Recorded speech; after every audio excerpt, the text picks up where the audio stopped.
City of Ghosts is an animated series. It centers a group of kids who interview ghosts and, in the process, learn about the history of Los Angeles. The show is so many things. It's calming, it's weird, it's informing, it's affirming, it's beautiful, and it's powerful. You hear the real voices of Los Angeles residents talking about their experiences. It deals with topics that are often overlooked on television, especially television that's made for children. One episode talks about the Tongva, the native peoples who have survived in Los Angeles through colonization. We start every episode with a map of our city, one with all the names and places we know. But who came up with those names? And were there other names before them? Another episode touches on gentrification. They redesigned the park and put a big fence up, and the drum circle had to go away. But that park is the heartbeat of the community. That park is the heartbeat. And another looks at the U.S. government's incarceration of Japanese Americans during World War II. I hated history because when we get to World War II, I just felt that discrimination, like we were the perpetrators. This is Disrupted. I'm Kalila Brown-Dean.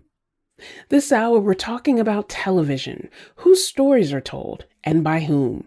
Later, we'll talk about TV shows that center Black characters. But up first, we talk with Elizabeth Ito.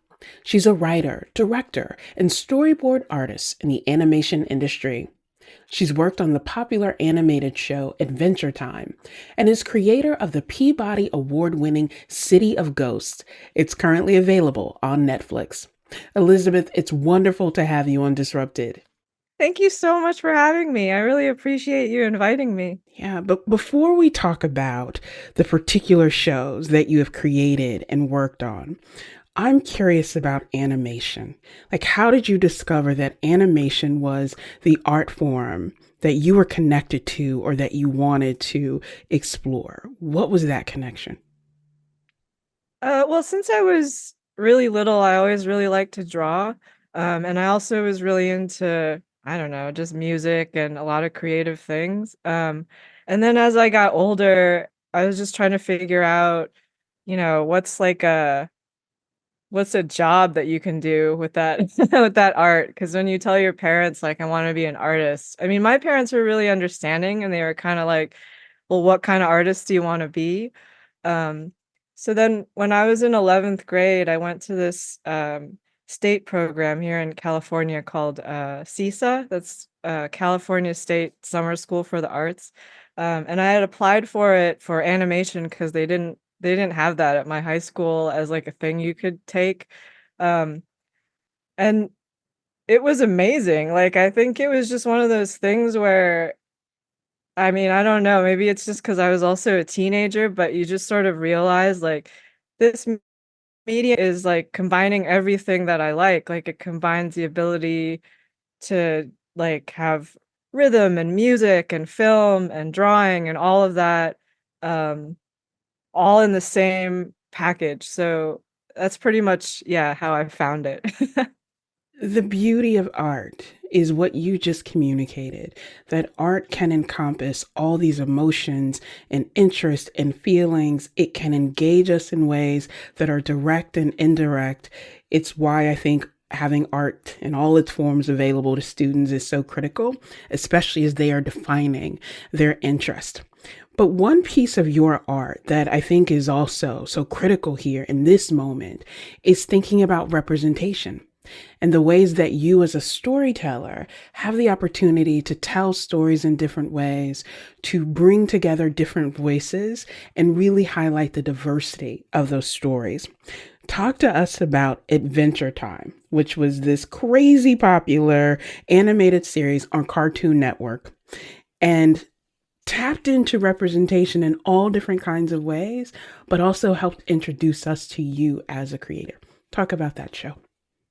Yeah, I'm so stoked that Adventure Time was the phenomenon that it was, because I've known Penn since we were in school together. He created Adventure Time, and it had just sort of all the things that I like about Penn's work, where it's really playful, obviously, but it's also just like grounded in something. So I came to that because I had actually just like lost my job at another place because it's long story short, the studio kind of collapsed in a short amount of time, and Penn had heard that I needed a job, so uh, he invited me to try out to be a storyboard artist on the show, um, and within the life of Adventure Time, I was a storyboard artist at one point, and then I came back as the director. I think there are a lot of things that I learned on that show just about I mean, one thing was just that it was one of the first places where I felt like, this is kind of where I belong, like, this is a show that operates in a way that I understand the choices that artists are making and, um, the ways that they're asking, voices to sound or just, like, the jokes that they make even, and I think I really appreciated that a lot of Adventure Time is focused on I mean, this is just one aspect of it, but one of the things that stood out for me was just when we would have, like, a guest voice or something, like, we didn't most of the time I can't think of exceptions, but I'm sure there were some, but most of the time, we would just ask people to speak like themselves, um, because to me and to a lot of our crew, like, that's what we like about them because that's why we brought them on. So, I think that's just something that continued for me and it sort of, like, stretches out to things that include, like, not only, like, the sound of your voice, but, like, the way that you talk, the things that you talk about, and I think all of that is just, like, incredibly important when it comes to representing anybody. That idea of voice and sound and authenticity, we had a conversation with Aisha Roscoe from NPR, who talked about when she became a host, there were people who criticized her sound, criticized her voice, and wanted her to sound like everyone but herself. And to think about how that shows up even in animated series. You mentioned working with your friend Penn, who is Pendleton Ward, the creator of Adventure Time. What you created together, if I'm honest, in some ways felt really subversive. That you were having these authentic voices, telling these stories on a network like Cartoon Network, which was very different in terms of the platform you would expect that. Did you feel like you were kind of, listen, we don't have to be in your face, but we are still going to get across what we intend to do as creators? It's hard for me to speak on it just because I remember at the very beginning, there's just so much that gets thrown at you as to the choices that you have to make and the things that you choose to stick up for versus, like, what you kinda have to let go. And I don't even really remember all of that stuff from the very beginning, and I'm sure Penn doesn't remember all of it either because it's kind of stuff that you have to block out if you wanna keep working. Um, but I do think there were moments where there were certain things that we we felt compelled to fight for because we knew, just even sometimes it's just, like, a word use. I remember there was one for me where it was, like, this is a very specific thing, but there was some note that came back about some characters saying, like, they were preggo. And there was some kind of issue with that, and I remember just I was pregnant at the time, so it was kind of like, "This is a really weird thing for you guys to be, like, harping on, because me as a preggo person does not have a feeling that this is a that we shouldn't be able to say that." So, like, things like that, I think, like, later got a little bit easier to kind of, like, push back on once you have the momentum from the beginning, but at the beginning, there's a lot that you have to sorta navigate as to, like, "Am I gonna say something about that, or is that okay to let that go?"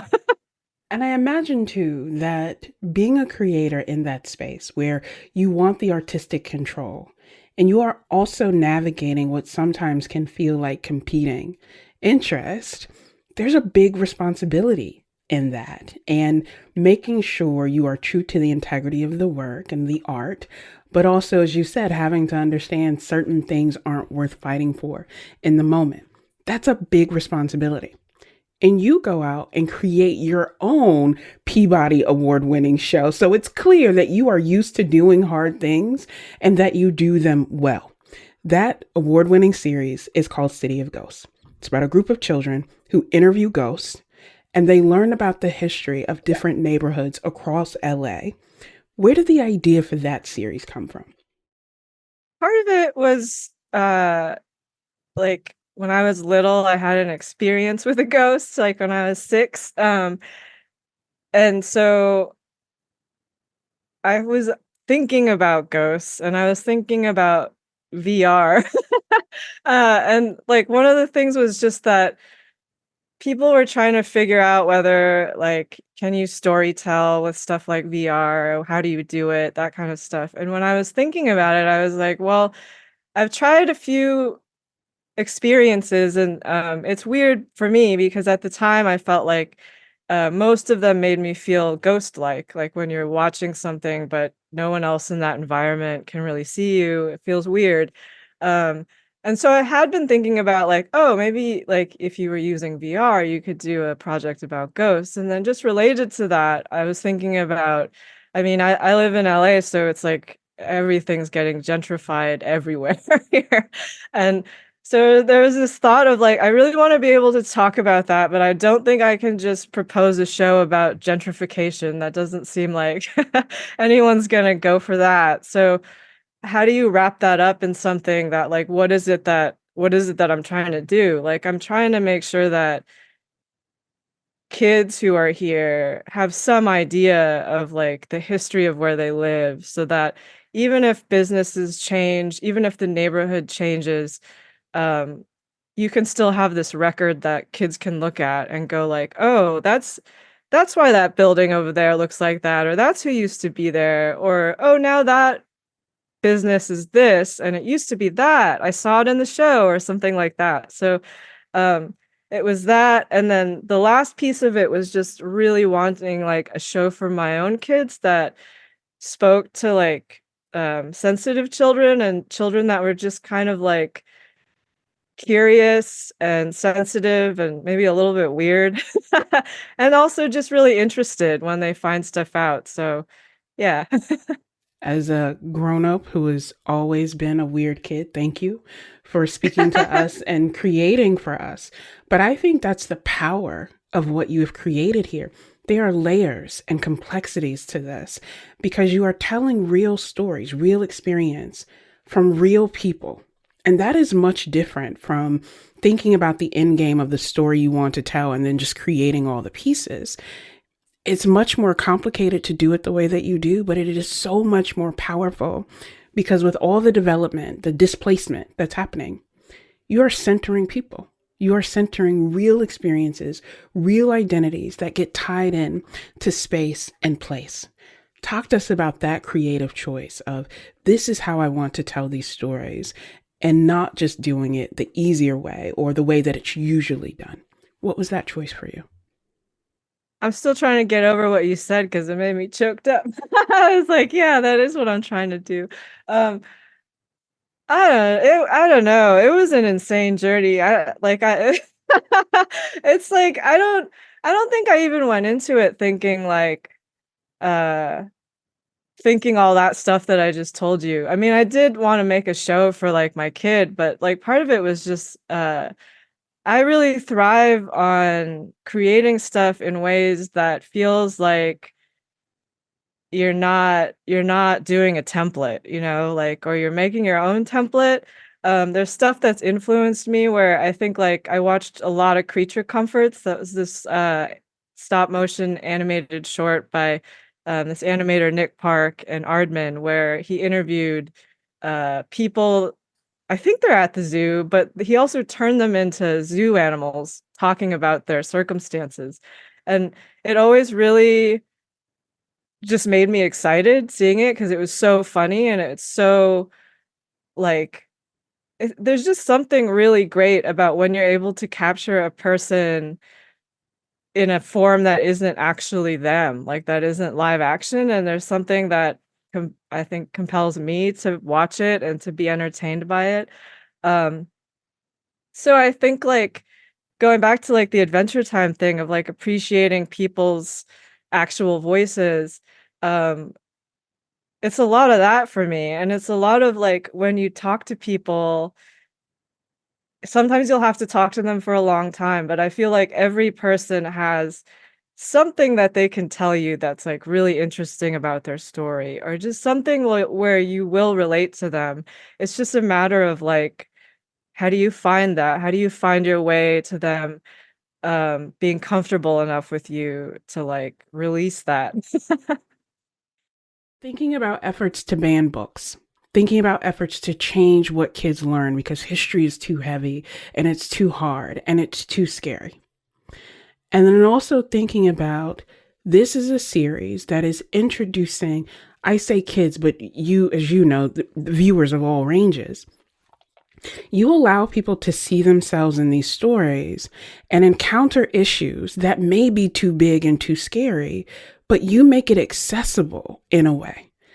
I can't name any other kids show or animated series that's talking about gentrification or talking about the incarceration of Japanese Americans during World War II. And yet you are confronting this head on and saying the same things that we want younger viewers to know, we want to remind adults who either have forgotten or chosen not to engage. And I think about the power of conversation intergenerationally that your show allows us to have. Do you see a weight in that? Or is it, look, I'm figuring it out as I go and I'm going to embrace the journey as it is? Oh, there's definitely a weight. um, like, yeah, I try to be really honest about it, but like in the scope of things that we covered, um, like to be completely frank, the one that made me the most nervous was like the episode we did about the Tongva, because there's a huge weight to everything that indigenous people in this country have been through.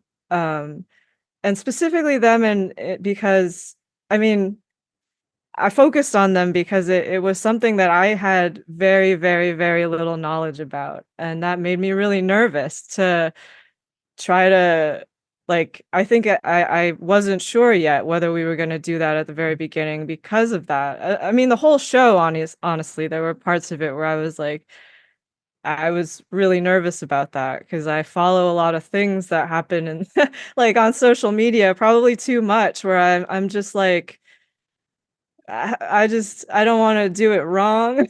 I don't want to get I don't want to get shouted down, but like also, maybe we just go about it in a way where like the chances are slim.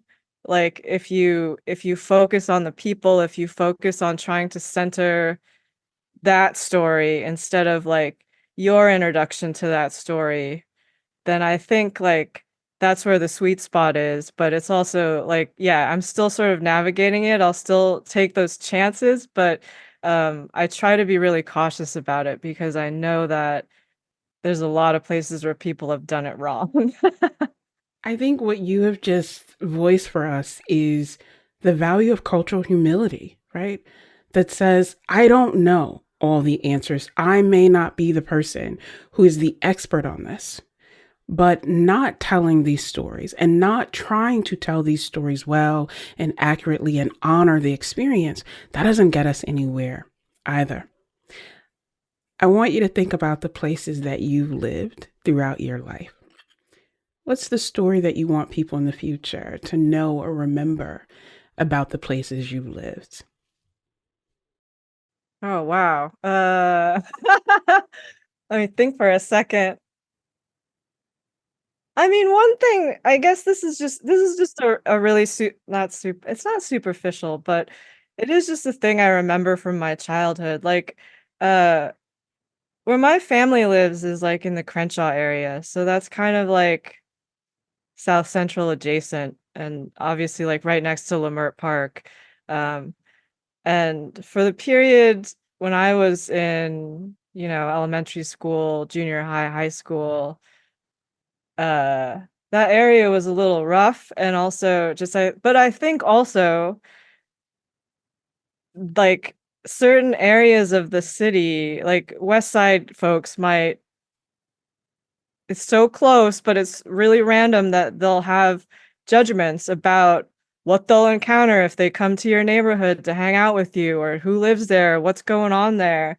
Um, and I don't know, I just hope that in the future there's kind of like uh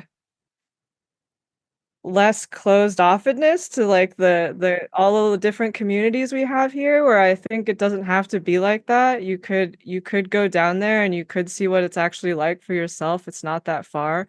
And like for people to take those steps and to support those communities, like where you can go find out about it before it's a hot topic of gentrification or something. You could go meet people that live there. You could go, yeah, just check out the culture in different places, before it's like a point of a hot point, you know?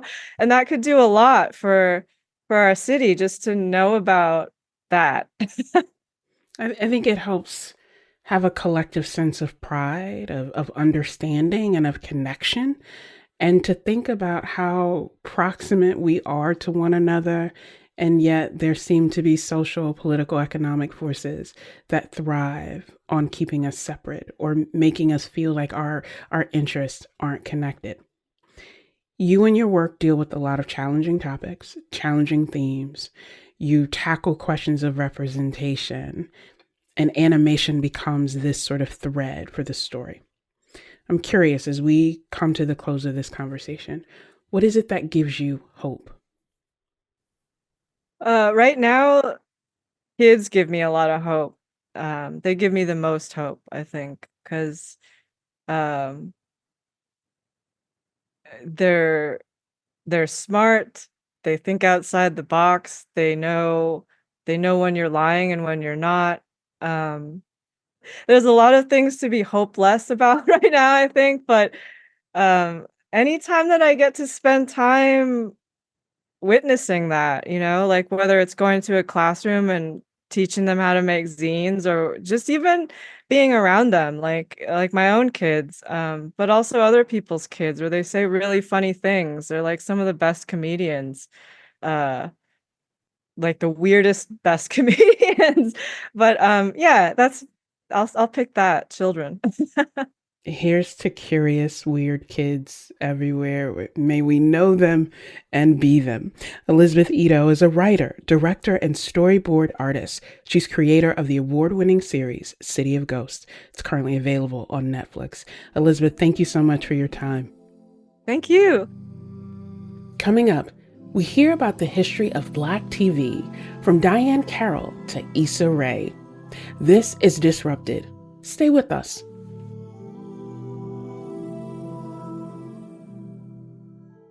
Welcome back to Disrupted. I'm Kalila Brown-Dean. Today we're talking about representation in television. When the show A Different World was first on TV, it was unlike anything I had ever seen before. Somebody has got to talk to him. And say what? And ask him why he is going over there to risk his life. For what? Oil? Nationalism? We have a million problems in this country. That show was the first time that I saw a group of students whose experiences match my own. At the fictional Hillman College in Virginia, there were first-generation students, legacy students, students from working class backgrounds, all different shades and experiences trying to figure it out together. 30 years after that show premiered, it's still the go-to series that I enjoy watching with my own teenage daughter. A Different World is just one of the shows covered in the book Black TV, 5 decades of groundbreaking television, from Soul Train to Blackish and beyond. Bethany Butler is author of the book, and she's former reporter for the Washington Post, covering television and pop culture. Bethany, it's great to have you on Disrupted. Thank you so much for having me. Before we talk about the book, I want to talk about television and what it is that draws you in. It was such a key piece of my childhood growing up. It was watching documentaries with my grandfather, or in college planning our schedule around when A Different World would air so we could all be together. It was this way of coming together. What is it about television as a genre that really attracts your interest? I think I totally agree with that. I feel similarly that, growing up, I loved those moments where I would watch things with my family and especially my dad. My dad had a real love of pop culture.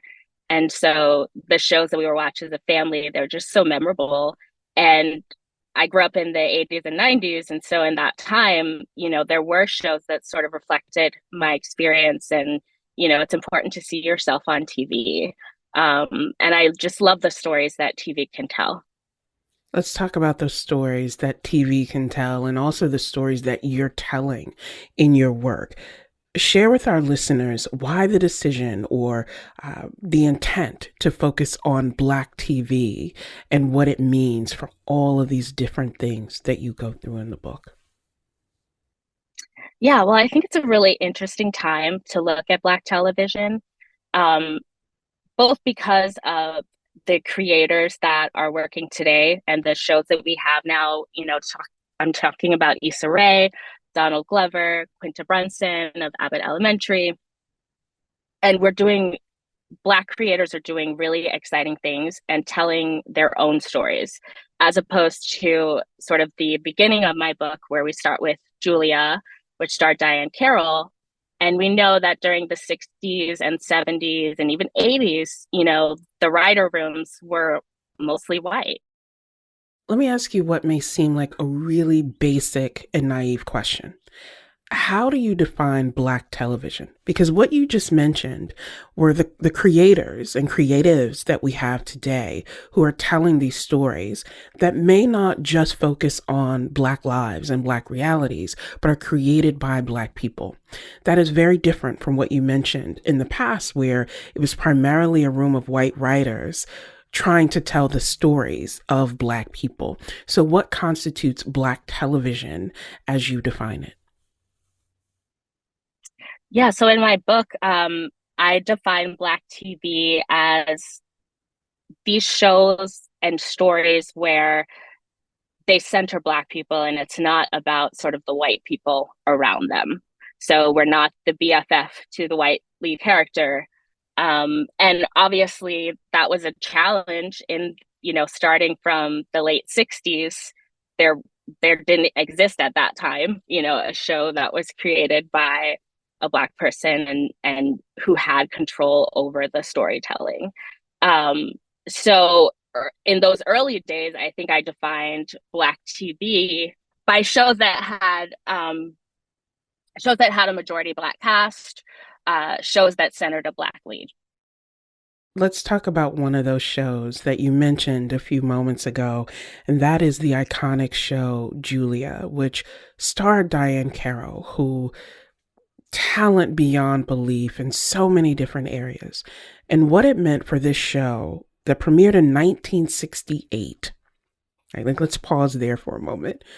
1968, a show that centers a Black woman and all of the other dynamics that come along with that, all the judgments, how difficult it was to do that. Share with our listeners, what is it about that series that made you say, this is where I want to start the book because of all the threads that come together within the show? Julia was the first TV show to center a Black family.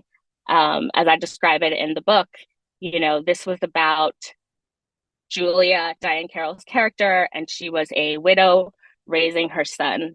And the show took you into their home and show their day-to-day lives. And one thing that creator Hal Kanter and Diahann Carroll agreed on, because there was a lot that they disagreed on, but one thing they agreed on was they wanted Julia to spotlight the Black middle class. And that had never really been seen on TV before then.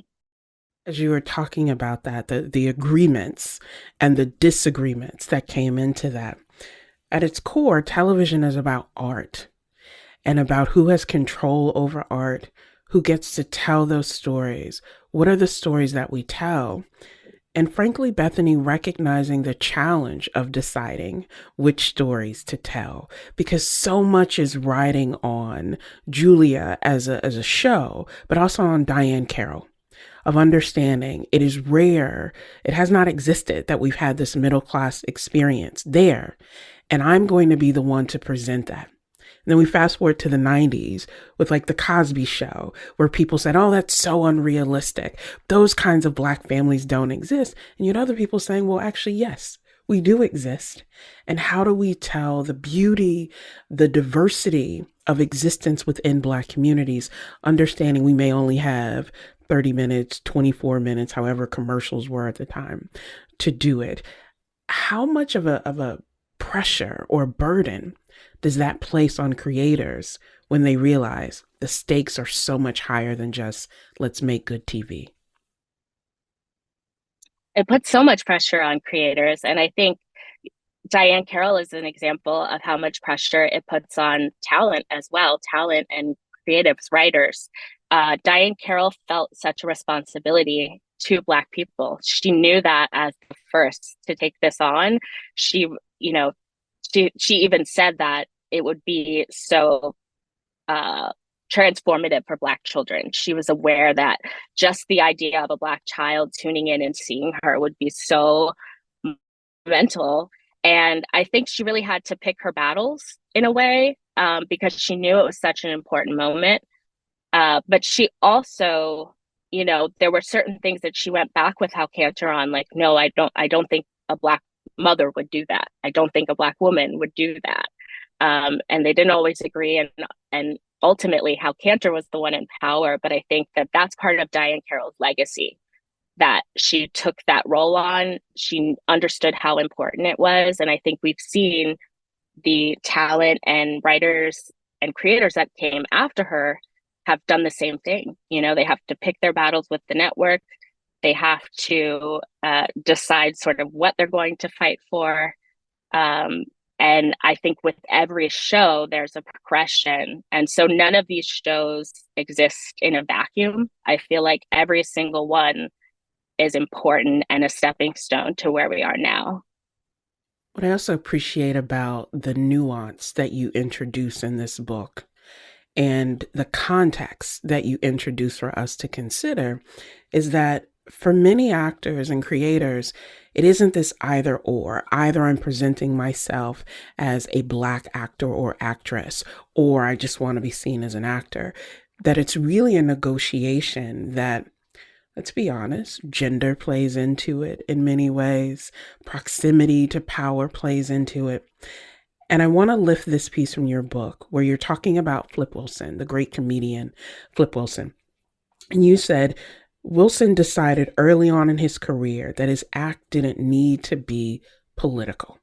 Talk to us more about that decision in the context of Flip Wilson, but others who are navigating, am I going to be political or not?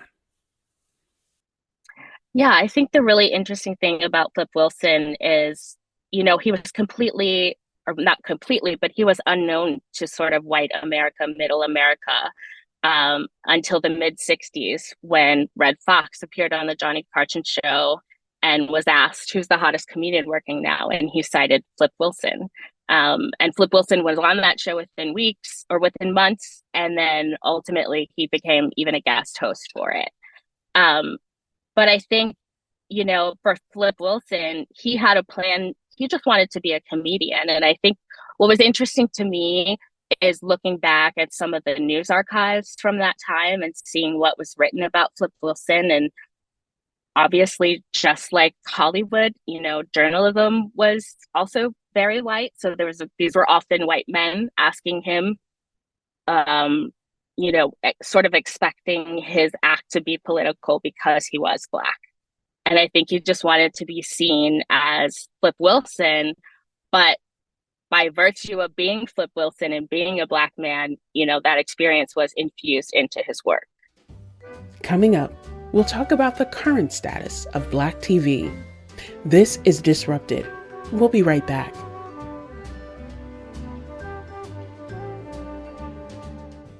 Welcome back to Disrupted. I'm Kalila Brown Dean. This hour, we're looking at representation in television. We've been talking with Bethany Butler, author of Black TV, 5 decades of groundbreaking television from Soul Train to Blackish and beyond. I asked Bethany about the influential TV writer and producer Norman Lear, who died this past December. Lear was born in New Haven and grew up in Hartford. Bethany's book talks about many of the shows that he worked on, like Sanford and Son. You mean to tell me you want me to be sick just because you're sick? Yeah, I don't want to suffer all by myself. A family that's sick together sticks together. And The Jeffersons. Oh, what's this going to be, a new fight or an old one? Your mother is coming to dinner. It's an old one. Lear's shows were popular, but they were also criticized. Some of that criticism was about the show's stories, and also the fact that many of the people working behind the camera were white. I asked Bethany about Lear's legacy. Yeah, I think, you'd be hard-pressed to find anyone in Hollywood who doesn't adore Norman Lear. I mean, his legacy was so powerful and important. At the same time, we do know that Norman Lear sort of came of age in an era where Black creators did not hold the power in Hollywood. I think that Norman Lear was a pioneer in recognizing that Black stories deserve to be told on television. Obviously, there was a lot of criticism about how those stories were presented. As you said, most of the writers, if not all of them, were white, and he took an important step. But he was criticized for stereotypical storylines and characters. I think what Norman Lear ultimately did was, he did step aside and make way for Black creators, including Kenya Barris. So he was a mentor to Kenya Barris, the creator of Blackish.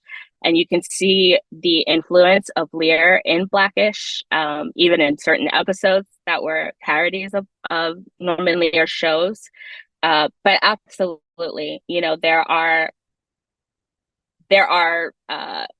Black writers who felt that they did not get their due, even though they were aligned with Norman Lear, who was, a visionary in recognizing that these stories should be on TV.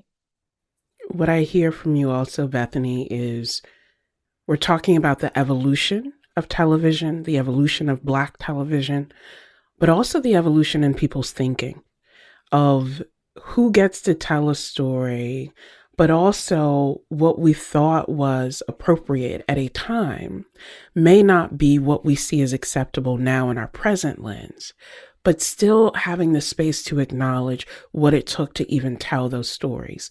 I probably will be criticized for this. Please don't judge me, Bethany. You're the expert.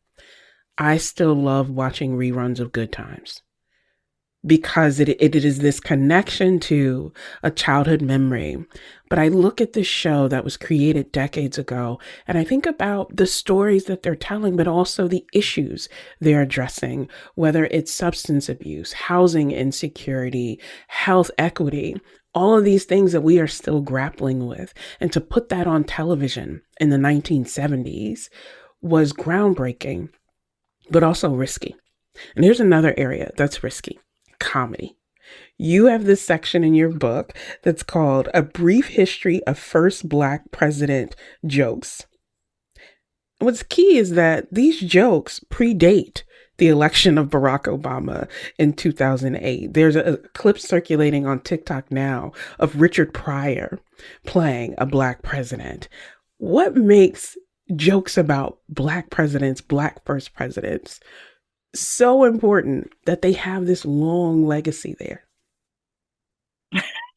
I thought that was so interesting. As you mentioned, Richard Pryor portrayed the first Black president in a sketch on his eponymous show.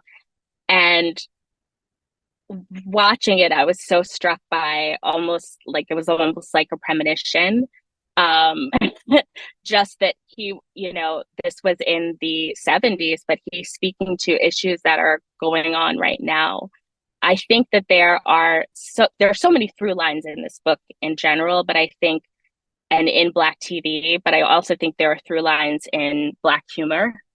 And so this was something that sort of, we've seen it in so many different formats. You know, we've seen it in Chris Rock movies, we've seen it on the Richard Pryor show, and we've seen Key and Peele do it. You know, we've even seen Dave Chappelle do it. So I feel like it's another way that these shows are sort of unified as a canon or even a universe, that's part of what makes Black TV.